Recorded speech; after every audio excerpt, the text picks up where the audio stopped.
Hello everyone, this is another fanfiction reading from the Legend of Korra fandom. This is called Rongyan Zhu. And this is from Are You Ever Not Going to Fall for That? And it's a long it's a long handle, but it is legitimately the handle. Hit the links down below before you give your review and check it. See if I'm wrong. Now, obviously, this is a fanfiction reading. I just read them. This is the author's work. And yeah, I like to keep things fairly simple in these. So let us begin. Korra made her way along the familiar Republic City streets. Even after all these years and going back and forth between nations as crises arose, Republic City was still close to her heart. She had been here more lately than ever, and especially in the past few years, trying to stop some new threat. A threat against a gang, no less, the Agni Kai Triad. If it was petty theft or even grand-scale larceny, she, like everyone, would probably leave it alone considering their nature. But it wasn't theft, either small or large scale. It was much, much worse. The threat against the Agni Kai Triad wanted them dead. Wanted them all dead. So even though they were a gang, it was her duty to save them from their would-be assassin. It wasn't exactly easy, though. There were several Agni Kai stronghold safe houses and fronts they worked out of, and there used to be a lot more.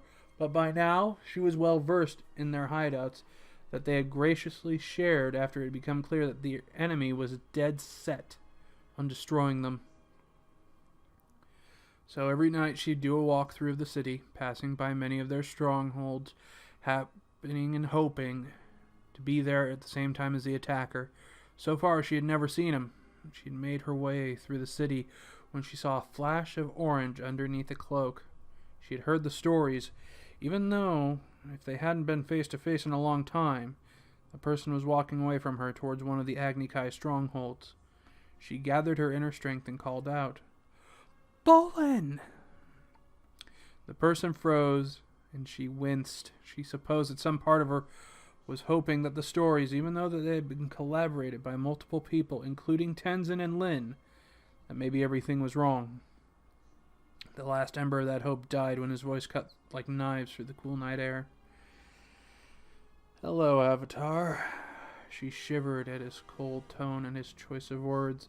He normally called her Korra and rarely called her that.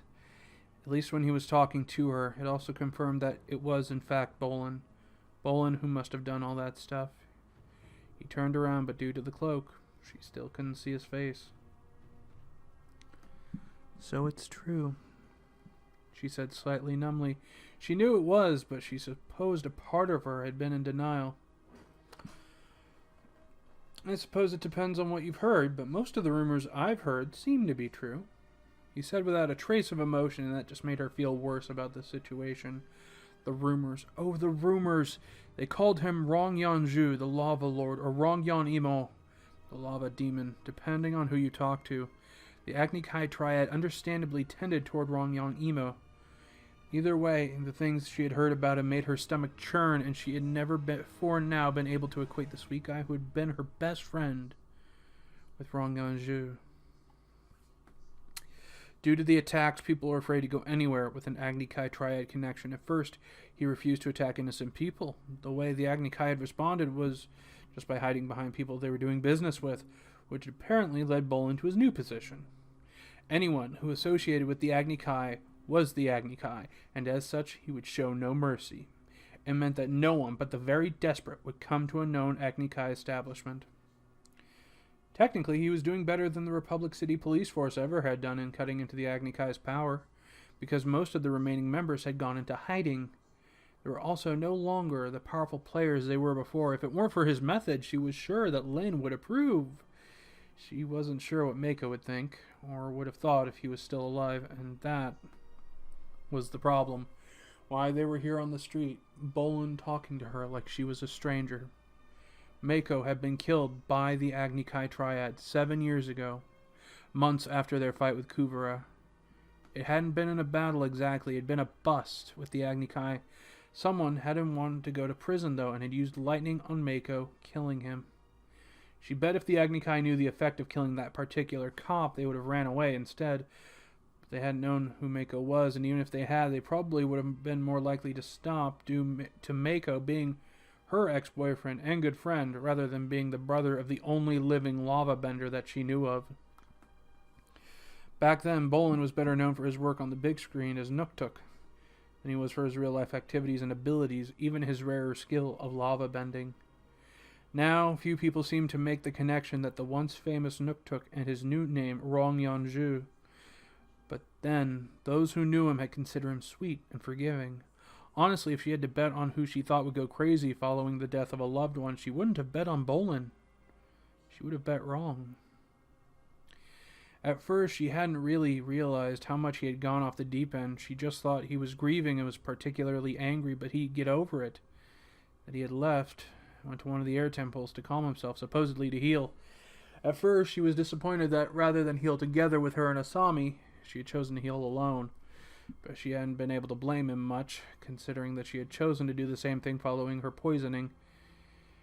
She had been under the illusion that things would happen exactly as it happened with her, only maybe a little bit quicker. Only Bolin left in the middle of the night, his 4th month there, and no one had been able to find him. No one had seen or heard about him for years until he had come back to Republic City with his new mission. To kill every single member of the Agni Kai Triad, a goal that so far he was succeeding in. Bolin had killed over 50 members of the Agni Kai, maybe more. It was hard to tell considering his method of attack left so little of the victims. He would attack mostly with lava. Lava that he had a great more deal control of now than he did when before he had left Republic City. A scary amount of control, or so she had heard, and she had personally seen the aftermath of a few attacks. It was bone-chilling to think such brutal violence could come out of someone she used to think of like a brother, which brought her back to what they had been talking about. Rumors. Including the one where you suffocated them, Korra asked hotly. Bolin was an earthbender, but it was well known that even after his hiatus he'd never learned to metal bend. It was his only weakness. Only it wasn't much of one with his lava bending skills. Once an Agni Kai Triad thought if they fortified the outside of one of their buildings with metal, he wouldn't be able to get in, and they were right, in a way that hadn't saved him. He had buried the building in lava and then hardened it, cutting off their air supply. Bolin didn't respond right away. It made her wonder if maybe there was a shred of her friend left in the seemingly cold exterior of the man in front of her. Not that she could actually see his face, just hear his voice. I couldn't let them think they were safe. They would have made all their strongholds with metal, he said softly and with a tinge of regret, but apparently not enough to stop what he was doing. Korra reminded herself he was a killer, and it was her job to stop him now, no matter their pasts. Bolin, I can't let you keep doing this. She warned him sharply, even as part of her wanted to just envelop him in a hug and hold him there forever. She was first and foremost the Avatar, which meant at times putting aside things like old friendships to do what was right. They're thieves and murderers. Being a thief doesn't mean that they should be killed, and we have the police for that. You should know that better than anyone, Bolin. You were part of the triple threat triad. You should sometimes think how things are not as black and white. You think the thieves stay thieves. If we had stayed, we would have become every bit what they are. But you didn't. Not everyone gets the same kind of break you guys did. Korra couldn't believe she was arguing in favor of the Agni Kais. They had killed Asami's mother and Mako, but she also couldn't let Bolin keep killing them to extinction. Firstly, because murder was wrong, and 2 wrongs didn't make a right. Secondly, with every life Bolin took, it would likely turn him darker and darker. Any chance she had of getting to the Bolin she knew back would get further and further away. Not everyone is the same. Not everyone deserves to die. She ended softly, hoping that she could somehow talk out of this crazy homicidal intent of his. Not everyone, Bolin agreed. The second her hopes rose, they were also dashed. But everyone associated with the Agni Kai will die. Clearly, Bolin was just as dedicated to his cause. There was nothing else to do. She moved into a fighting stance, one that Bolin apparently recognized because he followed form. He was good. Korra thought as Bolin dodged the air and boulder and occasional water attacks that she was sending his way and returning her attacks with rocks of his own. As always, Bolin was very precise, and his attacks seemed even quicker than the last time she remembered seeing him fight. Clearly, wherever he had gone, he hadn't just been practicing lava bending. He was also, even more, light on his feet than he had been. However, she had gotten better too. She was able to match the pace and evade his volley of rocks either by just moving or blocking while also attacking, which Bolin deflected either with walls or rocks of his own. Even though it had been years, she realized that she moved automatically in response to the littlest movements from Bolin, knowing what attacks were likely to follow. She was pretty sure that Bolin was able to respond to movements in the same way. Their history was making their fight more even since they knew what attacks to anticipate from the other. Right after Bolin had jumped over a boulder, Korra sent at him. He stood back up and the movement caused his hood to fall from his face. What the hood hid made Korra stop in her tracks. Burns. Burns covered his face. It made sense in a sick kind of way. The Agni Kai weren't exactly easy to subdue. It made sense that they would have gotten some hits in what happened before anyway. Still, the burns that covered his face made her shiver and her stomach churn with nausea. There was only a small few patches not affected by the burns, giving his face a red and painfully disfigured appearance. It was no wonder that he wore the hood. He would stand out in any crowd. Her stomach turned again uncomfortably as she fought the urge to let her lunch join the steady ground between the two of them. It's not pretty, is it? He said, smiling slightly, showing a hint of his teeth and another small glimpse of the person she had loved. Every time she caught a glimpse, it just made everything harder. It was easier when he was colder. She could pretend somewhere inside that it wasn't really Bolin she was fighting. Bolin, come back with me. Stop this. Come home. She pleaded with her once best friend. Not wanting to start fighting again, but at the same time not able to sit back and do nothing, she realized her mistake as soon as the smile faded from his face. I don't have a home. I had one at the center, and it fell. I had an apartment with Mako, and it was destroyed. But I didn't care. My home was with Mako. Even after we moved in different directions, it was my home. That was always my home. And he's gone. The coldness was there in his voice, but now she could see his eyes. It wasn't coldness residing there, but fury. We can be a family. I always thought we were before, weren't we? Bolin looked at her a long moment before shaking his head.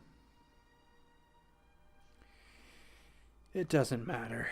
Things can't go back to what they were. Besides, I can't give up. I won't give up. Not now when I've come so far.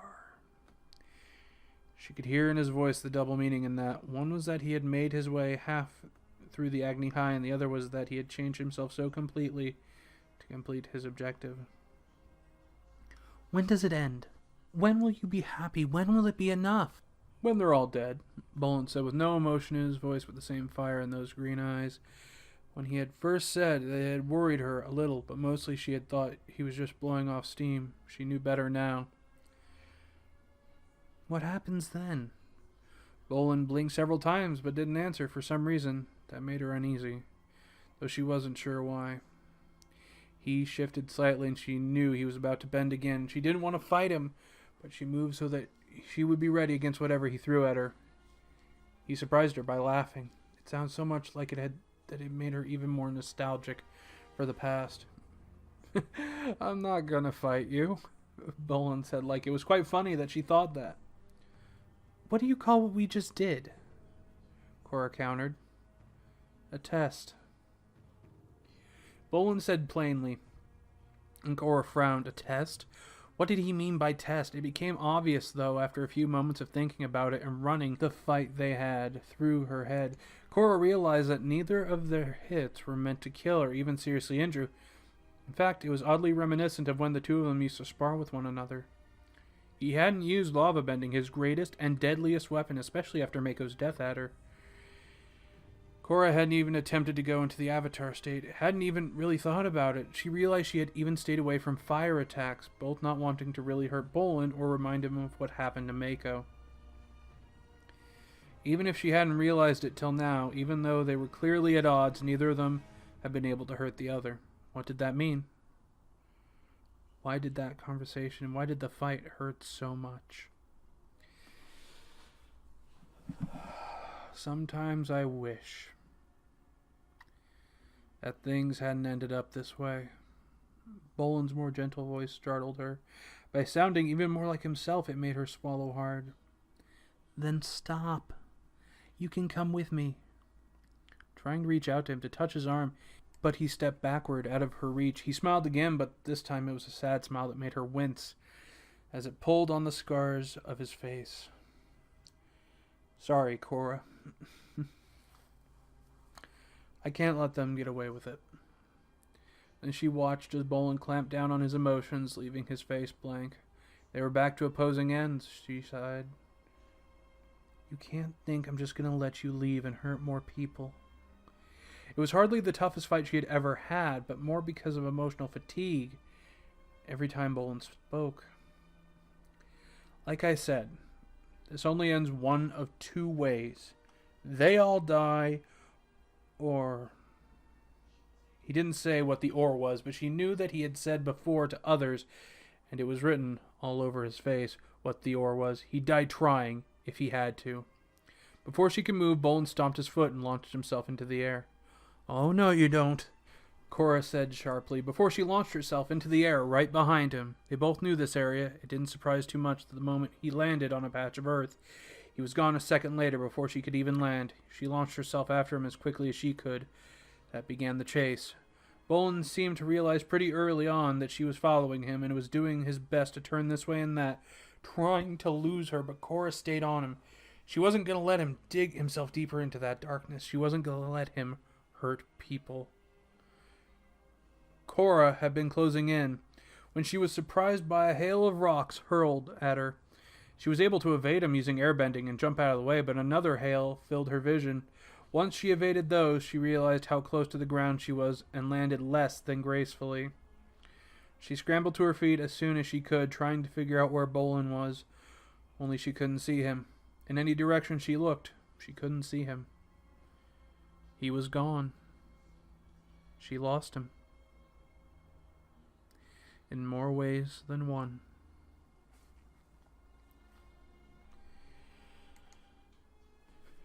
And that was Rongyan Zhu. Now, obviously, not all fanfiction is going to be happy, fluffy, but sometimes the darker pieces are fun to read for their own sake. And this one, some people may not like it, but think about it. How many times does this happen to people?